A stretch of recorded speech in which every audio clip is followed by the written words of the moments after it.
então essa lacuna, conciliando essas ideias desta forma. Existe sim, a narrativa é de 6 dias literais, a Terra é jovem, mas não essa narrativa acerca da Terra não é a narrativa acerca da totalidade do universo, mas somente a narrativa acerca da criação da nossa Terra, sendo a totalidade do universo uma outra coisa que não conseguimos analisar, não temos competência para analisar. Então mais ou menos é assim. Aí temos aí essas propostas de evolução teísta, tá ok? Então a evolução teísta mínima, pouca interferência de Deus. Então Deus somente criou, e a partir da criação de Deus, tá, veio então todo um desenvolvimento natural decorrente disso. Então Deus criou, depois tudo isso se desenvolveu naturalmente. Então aí concilia, né, toda essa evolução natural das espécies, a origem randômica é destruída, né? A origem então é inteligente, o design é inteligente. Só que o design é mínimo. Então Deus apenas criou, depois que Deus criou, deu corda no relógio e deixou correr. Evolução teísta máxima é no qual você tem já a perspectiva da tanta criação do universo, a criação do ser humano e também a alma humana, já uma abordagem acerca da espiritualidade de uma forma mais intensa. Então temos aí, por exemplo, aquele posicionamento que Champlin nos escreveu da Igreja Católica, né? Então a ciência discute em relação ao corpo, mas a alma é um território totalmente divino. Então coloca aí a intervenção divina somente para o campo espiritual. A evolução deísta, né? Muitos filósofos adotam esse posicionamento, não negando a existência de Deus, né? De fato admitindo, existe uma inteligência que criou, que conduziu esse processo, mas ele não está governando nem interagindo diretamente, né? Mas ele simplesmente criou e deixou isso nas suas próprias leis, né? Criou, colocou as suas leis e deixou acontecer. Então Deus ele está distante de nós, Deus não está se relacionando conosco. Não adianta orar, não adianta crer em milagres, Deus não intervém na natureza. Então o deísta se comporta dessa maneira. Aí temos o panteísta e o paneteísta, né? O panteísta, Deus é tudo, tudo é Deus. Então, na verdade, o universo é Deus. Não é que o universo foi criado por Deus. O universo é Deus. Na verdade, nós estamos dentro de Deus. Deus são as coisas, Deus são os objetos, Deus são os animais, tudo é Deus. Deus é tudo e tudo é Deus. Estamos dentro, né, de Deus.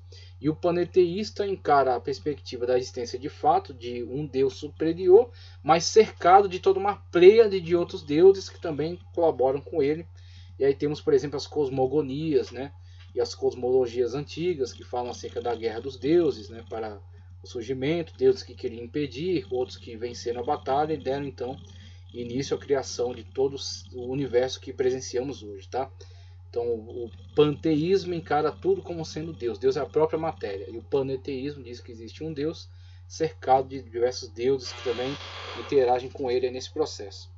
O argumento da evolução teísta é aquilo que desenvolvemos. Tá? Agora, só uma coisa que eu quero relembrar, dentro daquilo que já conversamos, que já discutimos, daqui a pouco já vou encerrar a aula, e vou depois gravar mais um vídeo falando acerca de outros materiais que eu quero trazer aqui.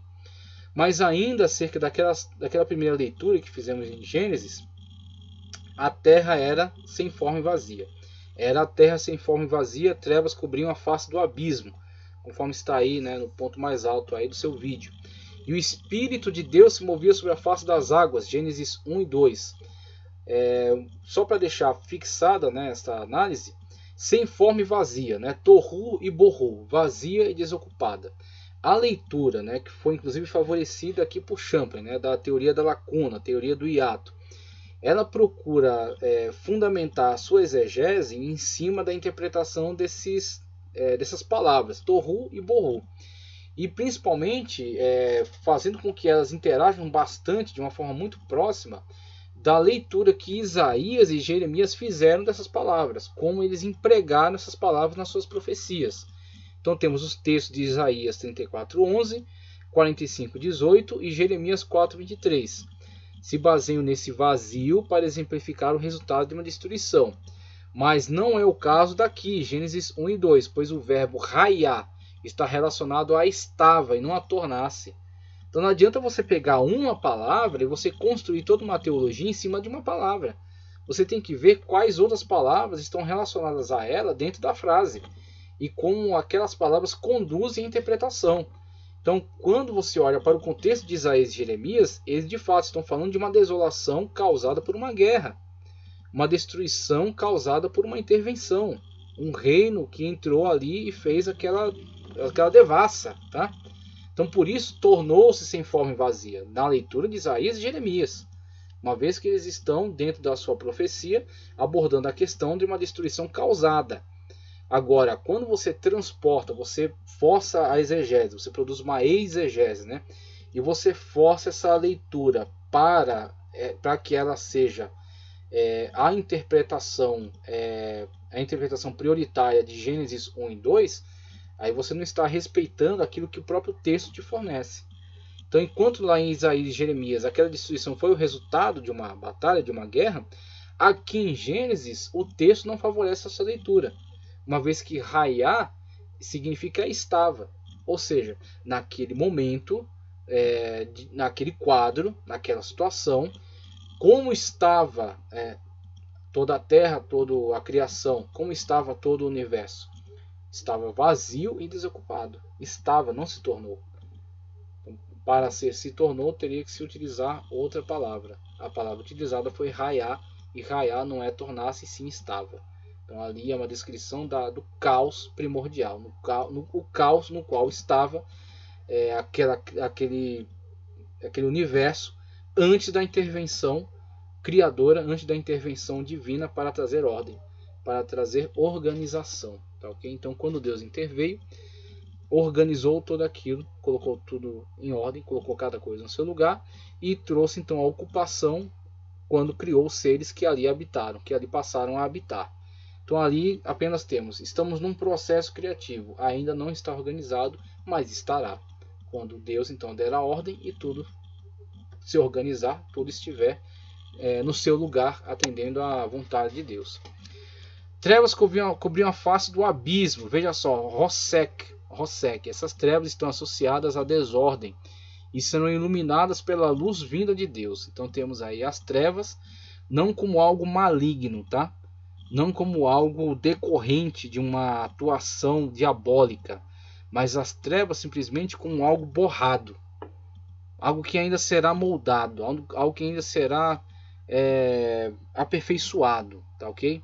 Então temos essas trevas como algo que não pode ser descrito ainda, uma forma descritível, uma forma perceptível, mas será quando Deus então der a forma, e aí tirar essas trevas, tá? Tirar essa desordem. Veja, o Espírito de Deus se movia sobre a face das águas, aí vemos a figura das águas. Como já havia falado, algumas cosmologias antigas gostam de usar a imagem da água, porque a água, sendo fluida, ela não consegue te comunicar uma forma definida. Ela está constantemente se amoldando, né? Está constantemente nessa fluidez. Então, essa fluidez comunica essa questão da situação na qual estava esse universo primevo, que seria então moldado pela ordem divina. Então, era como que água. Eu acho que é a melhor forma da descrição desse estado. O Espírito de Deus se movia. Veja, o Espírito Santo está presente desde muito antes do Pentecoste. E é o elemento vivificador de todo o universo. É interessante que muitas das vezes escapa a nós esta realidade do Espírito Santo de Deus. De que o Espírito Santo de Deus ele é o vivificador de todo o universo. Se o Espírito Santo de Deus tirasse sua presença do universo, tudo retornaria ao caos e à desordem. E todas as pessoas perderiam, naquele imediato momento, perderiam a sua vida, perderiam a sua existência. O Espírito Santo de Deus é aquele que dá vida, é aquele que dá movimento em todas as coisas. Inclusive até aqueles que estão contra ele, aqueles que blasfemam dele. Mas ele, pela sua infinita misericórdia, é aquele que produz toda esta vida na qual estamos inseridos. E podemos ver a glória de Deus por causa da sua vivificação, por causa da sua presença, da sua movimentação. O Espírito Santo de Deus que vivifica todo o universo. Todos eles esperam em ti, que lhes dê o alimento, no tempo certo. Tu lhes dás e eles recolhem. Abres a tua mão e saciam-se de coisas boas. Quando escondes o rosto, entram em pânico.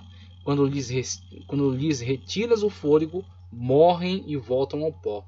Quando sopras o teu fôlego, eles são criados e renovas a face da terra. Salmo 104, 37, 27 e 30.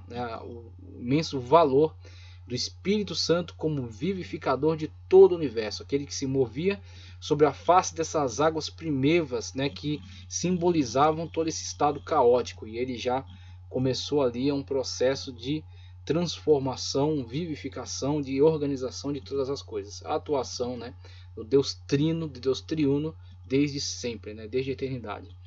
Disse Deus, haja luz, e houve luz. Deus viu que a luz era boa, e separou a luz das trevas. Deus chamou a luz dia e as trevas noite. Passaram a tarde e a manhã. Esse foi o primeiro dia. Gênesis 1, 3 ao 5. A criação da luz. E a criação da luz antes mesmo da criação dos luminares.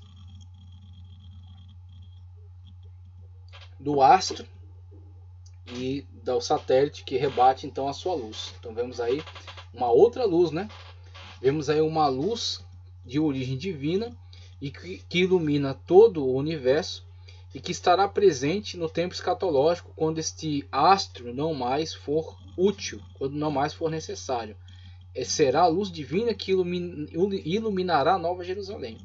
Será a luz divina que iluminará, né, o tempo escatológico, o planeta, né, que iluminará o espaço no qual habitaremos no tempo escatológico.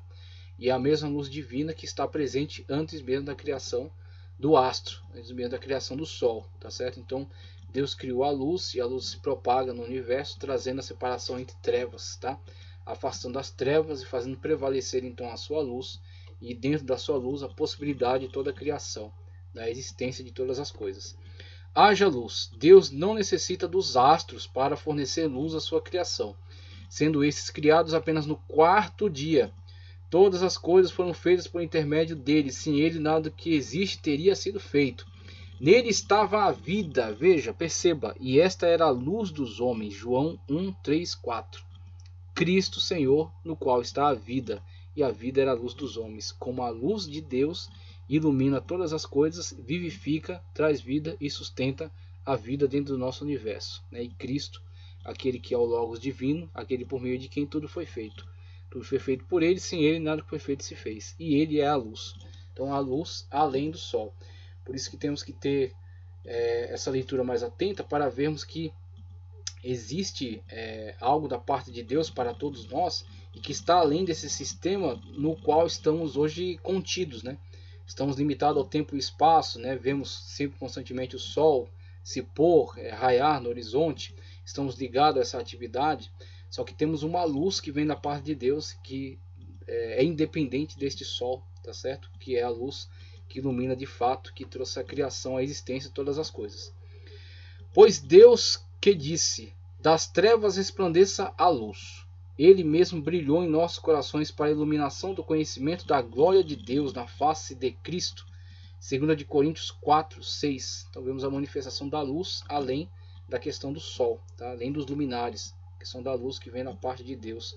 E encontramos ela em Cristo Jesus. De fato, essa luz que se manifestou, né, no ato criador, né, trouxe a iluminação, trouxe a separação das trevas, colocando cada coisa então no seu lugar e colocando tudo em ordem para a sua glória. A cidade não precisa de sol nem de lua para brilharem sobre ela, pois a glória de Deus a ilumina, e o Cordeiro é a sua candeia. As nações andarão em sua luz, e os reis da terra lhe trarão a sua glória. Temos Apocalipse 21, 23 e 24. Eu quero trazer duas colocações, a nota de MacArthur e o comentário de Champlin, tá? O comentário de Champlin agora no Antigo Testamento, versículo por versículo.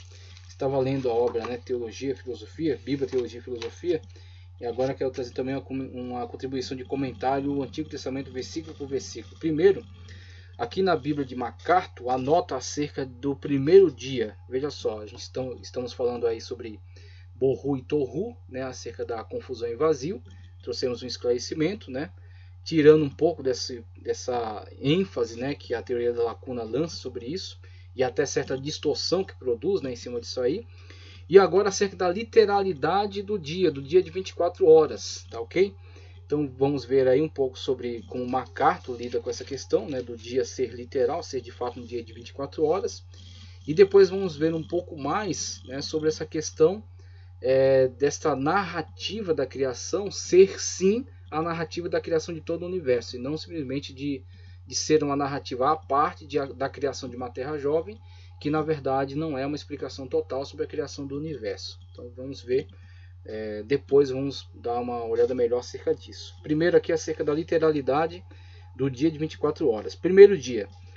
Deus estabeleceu o padrão de criação em 7 dias, os quais constituíam uma semana completa. Dia pode referir-se a 1. A parte clara do período de 24 horas. Né? Temos aí capítulo 1, versículos 5 e 14.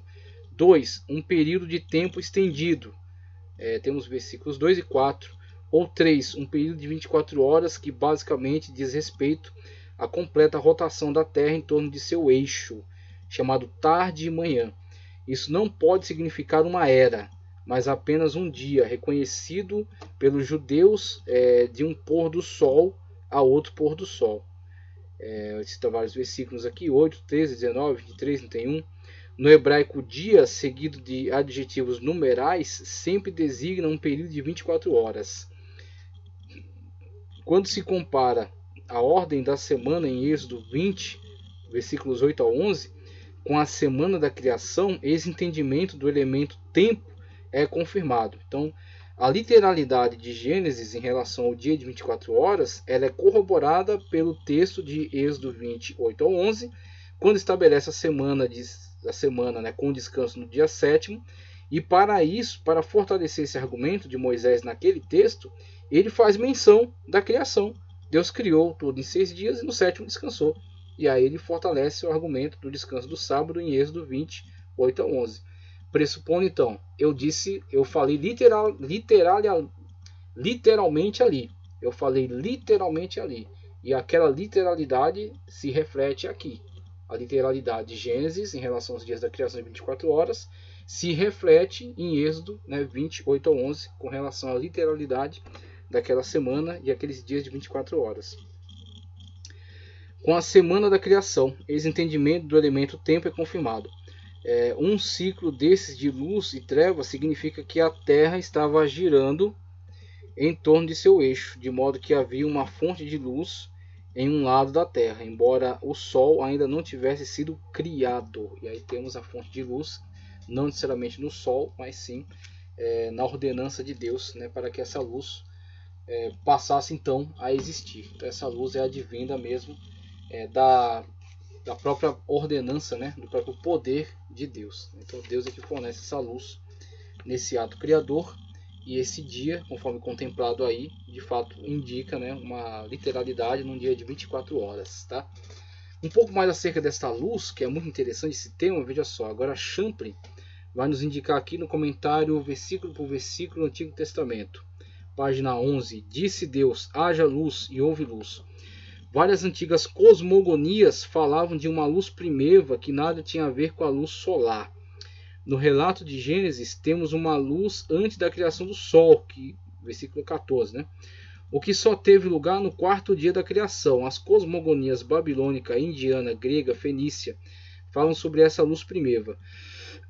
Muita especulação estéril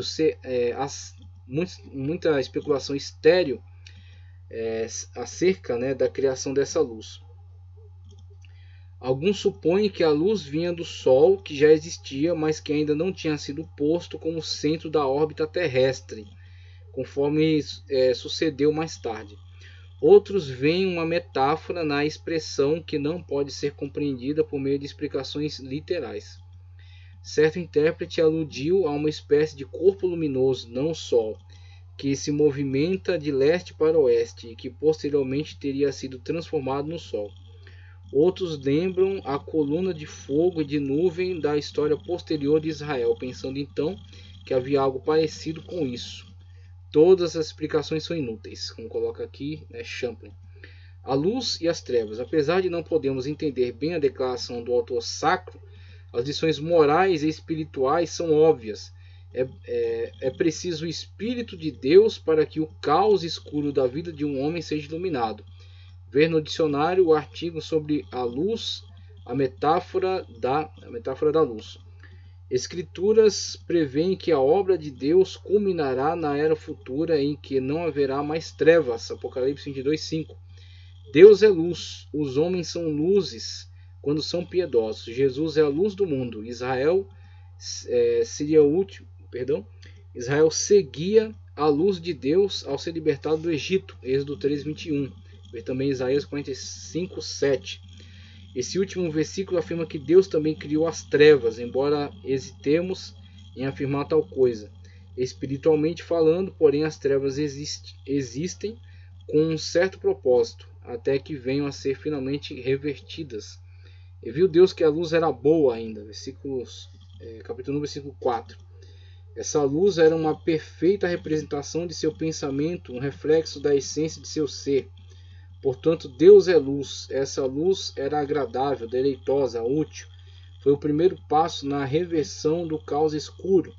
É interessante que as lendas babilônicas atribuem a criação a Marduk, o Deus Sol. Os homens percebem a importância capital da luz, da qual depende toda a vida e a ordem. Em tudo isso, porém, não devemos procurar menos fatos científicos, e sim verdades espirituais muito importantes. A luz é boa. Ele continua aqui. Os egípcios adoravam o Deus Sol, Ra. No zoroastrismo adoravam o Senhor da Luz. A luz é um dos símbolos de Deus, aponta para a vida e a iluminação. E essas coisas são boas. Até os aldeões do vale do rio Nilo sabiam que toda a vida e bem-estar depende do sol. O sol que faz sucederem-se as estações do ano, fazendo a semente brotar. Os homens perdem-se em uma floresta, mas o sol, brilhando por entre as árvores, ilumina-os e confere-lhes orientação. Os homens temem as trevas. O homem primitivo acendia fogueiras para proteger-se durante a noite. Muitas pessoas não conseguem dormir se no aposento não houver alguma luz. O salmista falou de Deus como quem está coberto de luz, como de um manto. Salmo 104:2. A luz é associada à retidão e à alegria. No Salmo 97:11, não é fácil alguém acreditar em Deus quando se vê isolado nas trevas, mas quando a luz ilumina, a fé cresce. Só os criminosos regozijam-se nas trevas. Ao justo é garantido que a luz aparecerá no meio das trevas. Salmo 112:4. A palavra divina, a palavra de Deus é criativa. Deus falou e a luz penetrou no caos. Versículo 1. Quanto às diversas explicações sobre o poder criativo, é interessante observar que as cosmogonias babilônica, egípcia e indiana representavam a palavra divina como um poder criador. O homem reconhece isso de alguma maneira instintivamente. Talvez os antigos acreditassem na palavra como uma espécie de mágica divina. Mas no livro de Gênesis, a palavra origina-se no poder e na vontade de Deus, pois ele falou e tudo se fez. Salmo 33:9. O Logos, a palavra de Deus. Os intérpretes costumam ligar a palavra de Deus no primeiro capítulo de Gênesis com o Logos. Veja o versículo 1 e as explicações acerca disso, tá certo? Então temos aí muitas declarações de Champlin com relação à importância da luz e declarações de cunho teológico, mais pastoral, falando da importância do referencial bíblico da luz como a iluminação de Deus, o esclarecimento, a criação, a verdade, a forma como Deus de fato ilumina-nos e nos coloca então diante da sua presença, diante da sua maravilhosa pessoa. Então temos a luz, o seu grande referencial, e como Deus de fato é um referencial para nós, acima até das situações cosmológicas, da iluminação advinda do astro, do sol, tá certo? Temos aí Deus como sendo de fato a nossa fonte primeira de luz e nossa fonte final de iluminação. Só para falar um pouco melhor aí acerca da luz. Aqui é aquilo que eu já havia trazido de explicação, somente um outro texto aqui para concluir.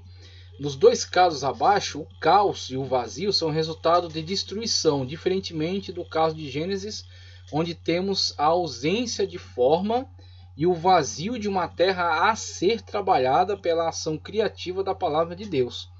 Todas as coisas foram feitas por intermédio dele, e sem ele nada do que existe teria sido feito. Nele estava a vida, e esta era a luz dos homens. A luz brilha nas trevas, e as trevas não a derrotaram. João capítulo 1, versículos 3 ao 5. Veja que João nos descreve aí o ato criador, de Cristo, o Logos divino, por meio de quem tudo foi feito. Então, nesse processo de se fazer, nesse processo de criar, a linguagem empregada pelo autor, a linguagem empregada pelo homem de Deus, inspirado pelo seu Santo Espírito, em Gênesis, é trazer para nós que as coisas estavam ainda sem forma, as coisas estavam ainda caóticas e vazias quando então Deus interveio e trouxe tudo então à ordem, tá certo? Trouxe ordem ao caos, trouxe ordem àquilo que ainda era disforme. Então, apenas nesse sentido, dentro daquele concepção exegética de Raya, né? Era, né? Não tornou-se, ok? Estava e não tornou-se. E os textos, né? Isaías 45:18, pois assim diz o Senhor que criou os céus, Ele é Deus, que moldou a terra e a fez, Ele a fundou. Ele não a criou para estar vazia, mas a formou para ser habitada. Ele diz, eu sou o Senhor e não há um outro. Então temos aí a situação na qual Isaías, né, profeticamente vê a destruição e dá a declaração, Deus não criou essa terra para estar vazia. Ela ficou vazia por quê? Por causa da destruição trazida pelas guerras. A guerra, a invasão, a matança ficou vazia, mas não é para estar vazia. Será novamente habitada. Essa é a questão. Olhei para a terra e ela era sem forma e vazia. Veja como ele coloca, né? Então ele usa mesmo. O movimento Gênesis foi que trouxe essa declaração num plano original. E Jeremias vai usar essa declaração no plano original adaptada ao seu momento. É Jeremias que adapta aquela expressão. É Jeremias que adapta aquela expressão do início ao seu momento. O momento de Jeremias houve uma destruição. Não estava assim. Foi destruído. Ficou sem forma e vazia. Agora, não necessariamente continuará sem forma e vazia. Olhei para a terra e ela era sem forma e vazia. E para os céus e a sua luz tinha desaparecido. É como se a destruição fosse tão intensa que houvesse desaparecido toda a forma de vida, de existência, de ordem, né? O caos tivesse estabelecido de uma forma total. Claro que é uma hipérbole. O autor está empregando toda uma força de expressão para mostrar a intensa destruição que ele presenciou, né, na sua terra amada, né, de Israel, de Jerusalém. Tá? Então é esse sentido. É Jeremias que toma de empréstimo aquela descrição e adapta à sua situação, tá, ok? É isso que temos aí em relação a estas declarações. Agora, outra contribuição que eu quero trazer aqui é acerca dos dias em Gênesis, e eu já vou fechar com essa.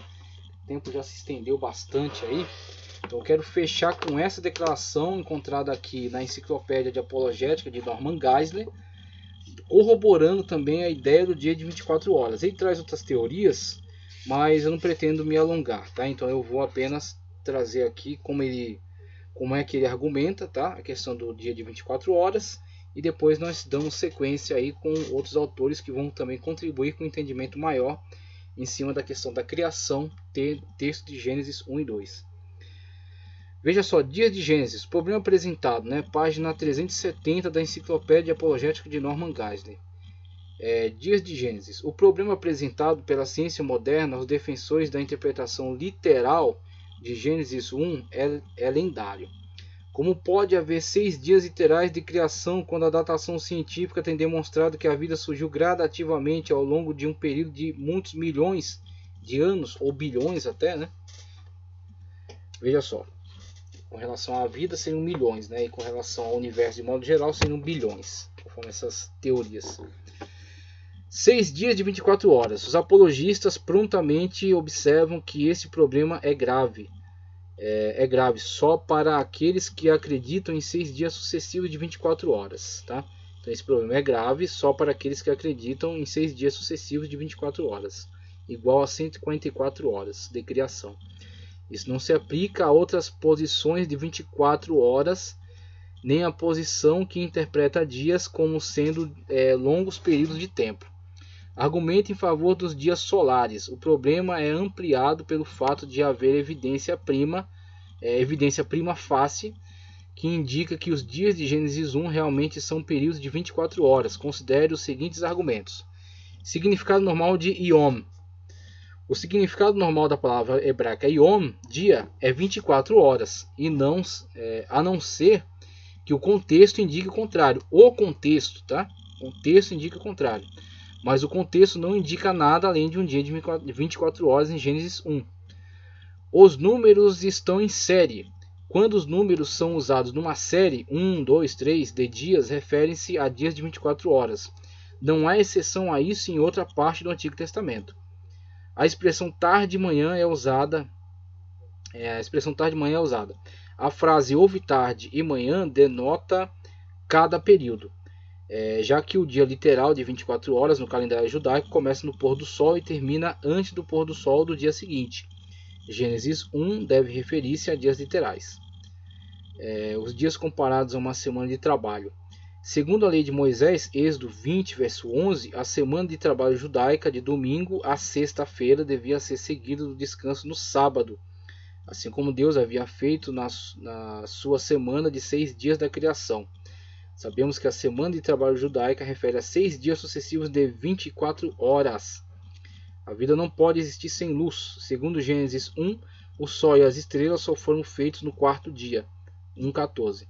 Mas havia vida no terceiro dia, 1:11-13. A vida, no entanto, não pode existir muito tempo sem luz. Logo, os dias não podem ter sido longos períodos de tempo. As plantas não podem viver sem animais. As plantas foram criadas no terceiro dia, 1:11-13. E os animais só no quinto dia, 1:20-23. Mas há uma relação simbiótica entre plantas e animais, um dependendo do outro para a sobrevivência. Por exemplo, as plantas liberam oxigênio e recebem o dióxido de carbono, e os animais fazem o inverso. Então, plantas e animais devem ser criados juntos, não separados por longos períodos de tempo. Então, temos aí esses argumentos que corroboram a ideia do dia de 24 horas, como abordado em Gênesis 1 e também reproduzido em Êxodo 20, verso 11. Ele vai trazer contra-argumentações aqui, mas quem tiver interesse em ver contra-argumentações pode consultar aqui a enciclopédia de Norman Geisler. Eu acredito que para a nossa discussão aqui já é o suficiente. Vou agora encerrar a nossa aula, tá? Na aula que vem eu pretendo trazer a contribuição do guia Wilmington, descrevendo agora os demais dias da criação e as características peculiares de cada um deles, tá? Os demais dias da criação. Depois eu quero trazer contribuições acerca do criacionismo, tá certo? O criacionismo científico, religioso e bíblico. E em cima do criacionismo científico, principalmente as importantíssimas contribuições de Adalto Lourenço. Vamos falar acerca do Adalto Lourenço, o livro Como Tudo Começou, tá? Uma leitura de algum trecho dele, uma contribuição de Matthew Henry e também um pouco sobre o mito da Terra plana. O mito da Terra plana. Este mito foi basicamente a criação de um espantalho caricaturizando a igreja de modo geral, a igreja da época, e ao agredir-se esse espantalho que foi criada essa teoria atribuída à igreja, como se fosse uma visão da igreja, ao se espancar nesse espantalho, dizia-se estar espancando a igreja de modo geral, o conceito bíblico de modo geral. Mas é simplesmente a criação de um espantalho caricaturizando aquela importante instituição ou aquele importante texto bíblico, para então espancá-lo e afirmar a superioridade, a suposta superioridade da ciência como aquela que vem destruir argumentos mitológicos supostamente atribuídos à religião, tá certo? Então, encerramos por aqui e vamos dar continuidade na próxima aula com esses conteúdos importantes ainda dentro de Gênesis capítulo 1, versículo 1 e 2 e demais que falam acerca da criação de Deus. Até o dia 7º. Agradeço a todos. Se gostaram do vídeo, curte, compartilha, inscreva-se no canal e que Deus continue abençoando poderosamente a sua vida em nome de Jesus.